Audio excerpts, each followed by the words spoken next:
What do these animals have in common? Is it that they'll tear you limb from limb? Maybe it's their lust for blood. Ooh, okay, maybe it's their primitive desire to hunt, to kill, to be an apex predator. No. You know what unites all of these different animals? Is that they're out there in their natural environments, minding their own business, and some hairless monkey just rolls up like they own the place, and then when the animal is backed into a corner, starving, homeless, and scared, it lashes out to protect itself. And what do we, humans, us hominids of hominids, do? We have the audacity to call it the bloodthirsty predator. If you want to see a real predator, all you have to do is look into the reflection of your screen. Because the real predators, the real apex predators of this earth, are human. Hi, I'm Pai Huaita, and welcome to yet another episode of Intellectual Tuesday. Today, we're going to be discussing Earth's apex predator, humans. Sometime around 300,000 years ago, Homo sapiens first entered the world stage. They are physically weak and, on paper, no match for a lion or a tiger or a bear. But they could do three things that immediately made them a key contender on those golden plains of Africa. And those were fire, tools, and language. Some animals can do a combination of these things. Chimpanzees, for example, make throaty noises and use tools, but they don't use fire. In fact, I don't know of any animal that purposefully uses fire for cooking, lighting, or whatnot, but it is undeniably an asset to the human race. Speaking of, fire helped man conquer the night, conquer the food chain, and conquer Earth. We used fire in its various forms to guide us in our journey to world domination, from reading maps on ships at night, to slash and burn agriculture, to bonfires with the boys, and even to making food more digestible. Fire has been our guiding light for millennia now. We've gathered closely around the fire and told stories that would inspire generations and be the bedrock of our cultural identity. But we've also used fire to eradicate and exterminate those who disagreed with us and those who stood in our way.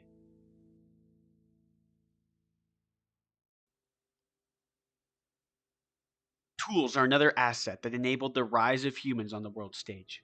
We started as scavengers, cracking open bones for the nutritious marrow. But as time went on, we learned to make tools to exert our will unto others. We weren't mere scavengers anymore. We were hunters, predators. And oh, by the way, our ancestral style of hunting is objectively terrifying. Let's break it down, step by step. Step 1. Human selects prey. In our case, antelope. Step 2. Human advances towards antelope. Step 3. Human uses its ability to use projectiles effectively to throw pointy stick at antelope. This, mind you, does not kill the antelope, but maims the antelope. Step 4. Antelope runs away from attempted assassination. Step 5. Antelope, not having sweat glands, stops after a time to recover and start licking its wounds, literally and metaphorically. Step 6. After some time, antelope hears steady footfalls heading in its direction. The assassins are, somehow, drawing near. Antelope runs away, though is exhausted. Step 7. Antelope runs, and after a sufficient amount of time has passed, antelope rests again. Step 8. Antelope hears steady footfalls again, but this time has less strength to run away. Seeing as the antelope's life is at stake, it decides to run anyways. Using the last of its energy, antelope runs away. Step 9. After using the last of its energy, the tired, bleeding antelope stops to rest. It physically cannot continue. After a time, it hears steady footfalls coming in its direction. Step 10. The antelope closes its eyes. The antelope makes peace with God. Well, wasn't that a trip? So, this method of hunting has a name, by the way. It's called persistence hunting, and it's enabled by two human things. 1. Humans can sweat, which cools us down and effectively makes us lose less stamina over time. And then 2, our upright posture and thickness allows for us to do this cool thing called running, specifically distance running. Most animals will have us beat in terms of raw speed, but in terms of distance and time, humans will win against almost any animal every single time. And to be fair, early humans had to persistence hunt to survive, and while I painted it in a terrifying light, it was necessary for survival. Nowadays, most humans just hunt for fun. Furthermore, we don't persistence hunt anymore. We instant hunt, if you will. We sit in deer blinds and wait for 5 hours, see nothing, and then dome a rabbit from 100 yards away because, well, we were bored. Truly, the hunt is now but a novelty for us. Language enabled humans to communicate. There are various forms of communication in the animal kingdom. Pheromones from ants help them communicate, clicks from dolphins, heeing and hooing from chimpanzees, though none are as sophisticated as human language. Humans first started using written language sometime in the 4th millennium BCE, and the earliest archaeological example of writing is generally thought to be cuneiform from Mesopotamia. Let's stop to appreciate just how cool written language is, and we can do that with an exercise that is going to be on your screen right now. Now, you watching the video just thought about a bear riding a tricycle wearing a party hat, crashing my family dinner party, causing my mom to drop her wine glass. Using the powers of telepathy, I put this into your mind. So, what else could humanity telepathically tell itself? The possibilities are endless. In conjunction with written language, spoken language enabled humans to go from hee hee hoo hoo to thag, grab the spear, there's a hungry lion waiting to ambush us outside of the cave entrance since we eradicated its natural food sources and are, thus, the only source of food in a 50-mile radius. So with spoken language, we became specific. With spoken language, we became convincing to one another. With spoken language, we became gods. What other animal could coordinate on the scale of humans? What other animal could use language to reach the heavens? What other animal could use language to master nature, to reclaim the oceans, to defeat the desert? None. There's only one animal that can, and it's humans, and it's through the use of language. So let's synthesize these 3 things: fire, tools, and language. Alone, as we've discussed, each asset made us powerful, but together they made us unstoppable. Condensed, fire allowed us to conquer the night, enhance our food intake, and exert our will unto earth. Tools allowed us to scavenge marrow, effectively hunt, and exert our will unto earth. Language enabled the coordination of fire and tools among ourselves. 2 minds are better than 1 after all, right? And exert our will unto earth. Notice anything in common? We were once troglodytes in the clinical sense of the word, cowering from the world. Now, all 7 billion of us exert our will unto earth. And the way that we do this, by the way, makes whatever scary animal that you can make come to mind right now look like an absolute teddy bear. We cut down entire forests, we destroy mountains, we contaminate the waters, all to do what we want with the earth. And why do we do this, by the way? Well, we want to live comfortably, right? Do you have AC in your house? Is your house made of something sturdy like concrete or like wood?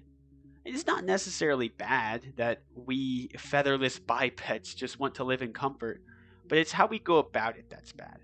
You don't believe me? Well, let's go over some numbers really quick. There are 4,304,715 kilometers of road in the United States alone. There's an estimated total impact of 65.8 kilograms of carbon dioxide per the production of 1 kilometer of road. Doing some quick math, that's a total of 283,250,247 kilograms of CO2 emitted in the United States alone just from the construction of roadways.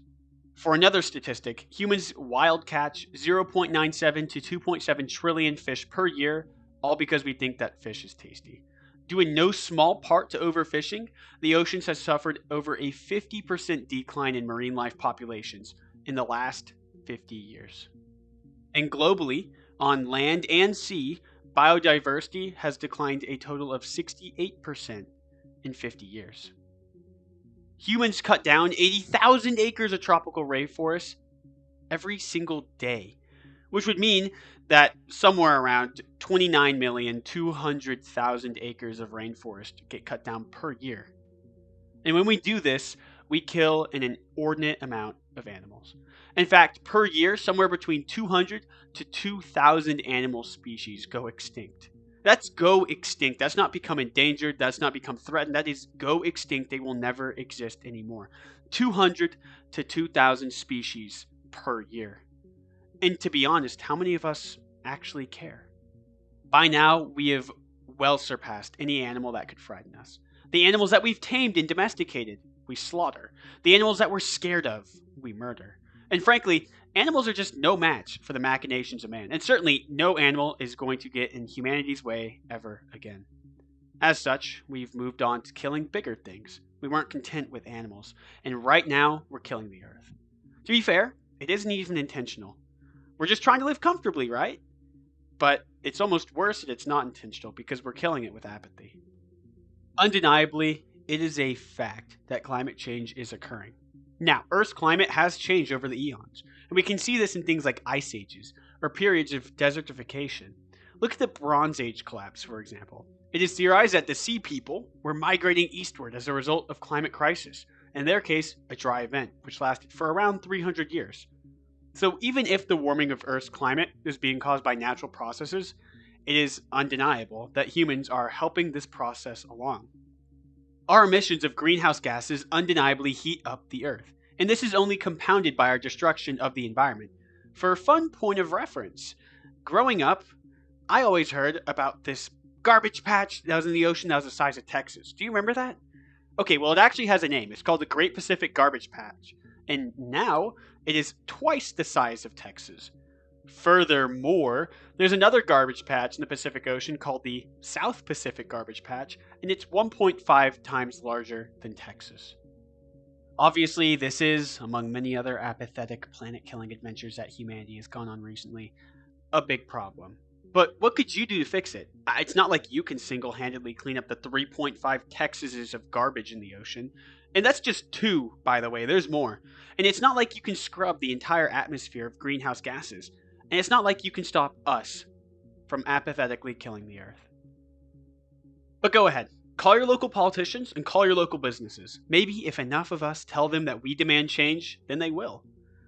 But that's not looking like it's going to happen anytime soon. So, until then, our species has a death grip on Earth. If we continue like this, we commonly hear that Earth will die. To be more specific, because that's not specific enough, humanity will have hunted and killed its last and largest prey, itself. Earth will undeniably be marred by humanity's presence, though no matter what we throw at Earth, it won't die. Not forever. And you know what?